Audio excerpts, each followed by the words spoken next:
అచ్యుతాయని నిన్ను సత్యముగా వ్రత విధులు కొనియాడ వచ్చిరి మేలుకో. పచ్చని చేలము అచ్చంగా దాల్చిన లక్ష్మీ మనోహర మేలుకో, కృష్ణ మేలుకో. అందరికీ నమస్తే, నేను మీ Radhi. Welcome to Radhi's devotional Arshanidhi. ఈరోజు మనం 23వ పాసురం గురించని తెలుసుకుందాము. మారి మలై ముళైంజిల్ మన్ని కిడందురంగుం சீரிய சிங்கம் அறிவுற்றுத்தி விழித்து வேரி மயிர் பொங்க வெப்பாடும் பேருந்துதறி மூறி நிமிரிந்து முழங்கி புறப்பட்டு போதருமா போலே நீ பூவை பூவண்ணா உன் கோயில் நின்றிங்கனே போந்தருளி கோப்புடைய சீரிய சிங்காசனத்திருந்து யாம் வந்த காரியம் ఆరాయందరులేలో రెంబావాయ్. ఇక నిన్నటి పాసురంలోని మన గోదాదేవి అసలు స్వామి కళ్ళు ఎలా విప్పాలి అనేటటువంటిది, అంటే నిద్రలేస్తున్నప్పుడు స్వామి కళ్ళు ఎలా విప్పాలి అనేటటువంటిది చెప్పింది. ఒక సిరి మువ్వ ఎంతవరకు అయితే తెరిచి ఉంటుందో అప్పుడే వికసిస్తున్నటువంటి కలువ ఎలాగా చిన్నగా వికసించి ఉంటుందో అలాగ చిన్నగా కళ్ళు తెరిచి లేవవయ్యా అని నిన్నటి పాసురంలో చెప్పింది. ఇక ఈరోజు ఈ పాసురంలోని ఆండాళ్ తల్లి ఒక సింహం తన గుహలోంచి బయలుదేరి ఎలా వస్తుంది అనేటటువంటి అద్భుత వర్ణన ఈనాటి పాసురంలో చేస్తుంది.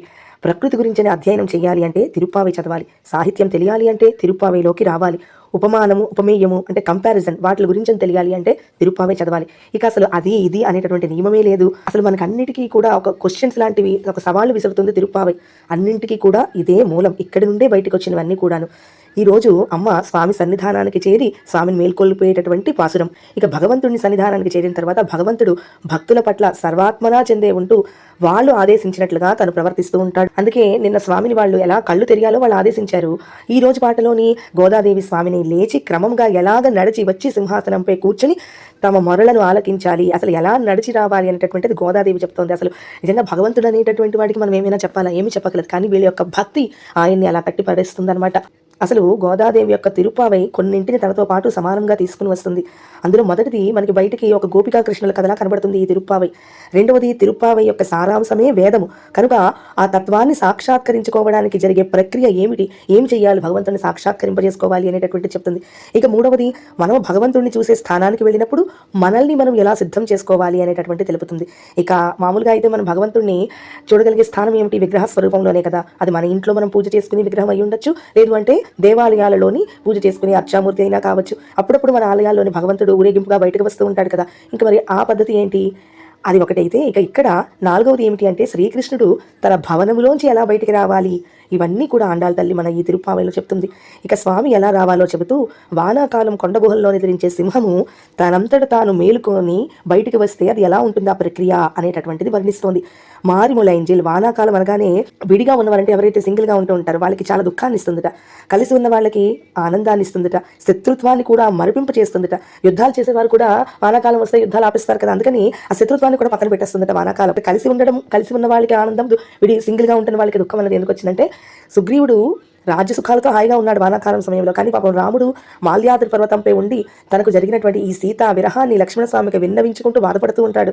ఇప్పుడు వానాకాలంలోనే ఉన్నాం కదా, ఇప్పుడు మనం కూడా ఒక వానాకాలంలోనే ఉన్నాం. మరొక వానాకాలం కోసం ప్రతీక్షిస్తున్నాం, వెయిట్ చేస్తున్నాం. ఏ వానాకాలంలో ఉన్నాము అంటే ఇప్పుడు అసలు వానాకాలం ఏంటండి, ఇప్పుడు శీతాకాలం కదా అని మీరు అనొచ్చు. ఎటువంటి వానాకాలంలో ఉన్నాము అంటే రకరకాల దుఃఖాలను ఎప్పుడూ కూడా వర్షించే ఈ భూమిపై ఉన్నాం. ఎప్పుడూ ఏదో ఒక రకమైన బాధ ఉంటూనే ఉంటుంది కదా మనకి. ఈ సంసారం అనేటటువంటి అరణ్యంలో మనం దారి తప్పి సంచరిస్తూ ఉన్నాము. వర్షాకాలంలో సూర్యుడు కనిపించడు. ఎప్పుడైతే మనలోని నిరంతరము దుఃఖం ఉంటుందో, మనలోని అజ్ఞానం ఎప్పుడైతే మనల్ని ఎప్పటికీ వదలి ఉండకుండా ఉంటుందో అప్పుడు ఈ జ్ఞానము అచ్యుత భానుణ్ణి అంటే ఆ భగవంతుని మనకి కనిపించనీయకుండా చేస్తుంది. మరి ఆ మబ్బుల్ని మనంతట మనం తొలగించుకోగలమా? తొలగించుకోలేము. మరి ఆ సూర్యుడే తనంతట తాను మనకి కనిపించే ప్రయత్నం చేయాలి కదా వర్షాకాలంలోని. అలా చేస్తే తప్ప మనం ఆయన చూడలేం. అందుకే నేను నిన్ను చూడలేను స్వామి, నీవే ఆటంకాలు తొలగించు అలాగ ప్రార్థిస్తూ మరొక పువ్వుల వాన, ఒక మంచి సుఖాల వాన కావాలి అని చెప్పి కోరుతున్నారు. అలాంటి వానాకాలంలో మలై మురైంజిల్, అటువంటి వానాకాలంలో పర్వత గుహల్లో మన్ని కిడందురంగు మన్నికగా కాళ్ళు ముడుచుకుని పడుకునే నిద్రించే సీర్య సింగం. సీరియసింగం అంటే పరాక్రమమైనటువంటి సింహం. సింహం నిద్రిస్తున్నా కూడా ఆ నిద్రలో కూడా పరాక్రమాన్ని వీడకుండా ఉంటుంది. శక్తిని, తేజస్సును ఎప్పటికీ కలిగి ఉంటుంది సింహం.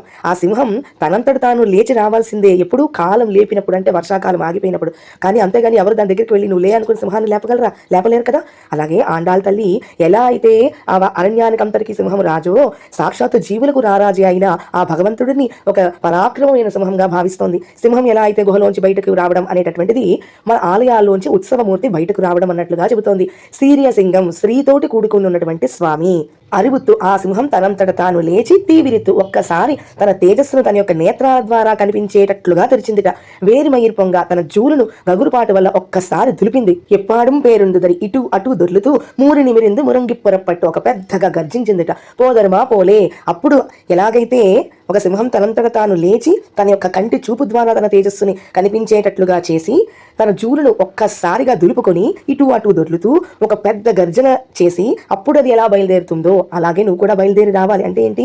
సృష్టి పూర్వ దశ నుండి సృష్టి తర్వాత దశ వరకు కూడా ఆండాళ్ స్వామిని సింహంతో పోలుస్తోంది. ఒక సీరియస్ సింహం అంటే ఇక్కడ స్వామి సంకల్ప విశిష్టుడైన స్వామి. ఎటువంటి సంకల్పం అంటే సృష్టిని సింహం ఎలా అయితే తనంతట తాను లేచిందో సృష్టి కూడా అలాగే ఎవరో ప్రేరేపిస్తే చేసేది కాదు, తనంతట తానుగా ఐచ్ఛికంగా చేసేటటువంటిది. ఇక సింహం ఎలా అయితే తన తీక్షణమైన కళ్ళు తెరిచిందో పరమాత్మ తనలోంచి తేజస్సును బయటకు తీస్తాడు. సింహం తన జూలును విప్పార్చి తన పరిమళాన్ని అన్ని వైపులా వెదజల్లినట్లే పరమాత్మ పరిమళం కల భూమిని, దానిలోంచి నీటిని బయటకు తీస్తాడు. ఇక సింహం పడి అన్ని వైపులా పొర్లుతున్నట్లుగా పరమాత్మ త్రివుత్కరణం చేశాడు. సింహం ఎలా అయితే సాగిందో పరమాత్మ తన సృష్టి కార్యాన్ని సాగించాడు. సింహం ఎలా అయితే ఏంటది సృష్టి కార్యము అంటే ఒక్కొక్క అండములోని ఒక్కొక్క బ్రహ్మను ఉంచాడు. సింహం ఎలా అయితే గర్జించిందో తాను బ్రహ్మకు వేదాలను ఉపదేశం చేశాడు. సింహం ఎలా అయితే తన యాత్రను ముందుకు సాగించిందో పరమాత్మ అన్నిట్లోనూ అంతర్యామి అయి ఉన్నాడు. ఇక్కడ గోదాదేవి నాభీస్థానములో పవళించి ఉన్న ఆ అంతర్యామిని తన హృదయ సింహాసనములోకి నిలిచి ఉండేలాగా రమ్మనమని భావిస్తుంది. ఆలయాల్లోని ఉత్సవ విగ్రహం ఊరేగింపుకు బయలుదేరుతున్నట్లుగా కూడా భావిస్తుంది. గర్భాలయాలలోని ఉండే మూర్తి కదలడు కనుక కదిలే రూపములోని ఉత్సవము మూర్తిగా మనకి దర్శనమిస్తాడు. నీ పూవై పూవన్న అదసీ పుష్పం వంటి సౌందర్యం కలవాడా ఉన్ కోయిల్ నిండ్రు, నువ్వు కోవిల నుండి అంటే ఓంకారము అనేటటువంటిదే స్వామి ఇల్లు కదా, ఆ వేదతత్వం అనేటటువంటిది బయటికి రావాలి, తన స్థానాన్ని ప్రదర్శించాలి. ఇక ఆలయాల్లోంచి ఉత్సవమూర్తి బయటికి రావాలి కదా, ఇక్కడ శ్రీకృష్ణుడు తన మందిరంలోంచి బయటికి రావాలి. ఇవన్నిటినీ కూడా ఆండాళ్ తల్లి భావిస్తుంది. అంటే స్వామి ఓంకారం అనేటటువంటి తత్వంలోంచి బయటికి రావాలి, అలాగే దేవాలయంలోంచి ఉత్సవమూర్తులు బయటికి రావాలి, అలాగే ఇక్కడ తన భవనంలోంచి శ్రీకృష్ణుడు బయటికి రావాలి. ఇవన్నీ ఒకేసారి ఆండాళ్ తల్లి భావన చేస్తోంది. ఇంగనే పోందరలి, నువ్వు ఇలాగే రావాలి అని చెప్తోంది. మన ఆండాళ్ అన్నవయల్ పుదువే ఆండాళ్ కదా, పరమహంసలకే నడక నేర్పగలిగేది కదా, తాను శ్రీకృష్ణుడికి కూడా నడక నేర్పుతోంది. ఇక్కడ కోప్పుడై సీరియ సింహాసనత్తరిందు, అలంకృతమైనటువంటి సింహాసనంపై కూర్చునమని ప్రార్థిస్తోంది ఆండాళ్ తల్లి. ఇక్కడ సింహాసనము అంటే మన హృదయ సింహాసనము. జ్ఞానము అజ్ఞానము, ఐశ్వర్యము అనైశ్వర్యము, ధర్మము అధర్మము, వైరాగ్యము ఇలాంటివన్నిటువంటి కలిసి ఉండేటటువంటి ఈ ఆసనంలోంచి సృష్టికి కావలసిన సృజ్య వస్తువులు వస్తూ ఉంటాయి. ఇక ఆలయాల్లో అయితే ధర్మపీఠాసనం అంటారు. శ్రీకృష్ణ భవనంలోని సింహాసనం ఇన్నిటినీ భావిస్తూ ఆండాళ్ తల్లి శ్రీకృష్ణుని దానిపై కూర్చొనమని చెప్తోంది ఈ పాసనంలోని. ఇక రేపు స్వామికి మంగళాశాసనం పాడతారు. దాని గురించి రేపు తెలుసుకుందాం. ఆండాళ్ తిరువడిగలిగే శరణం.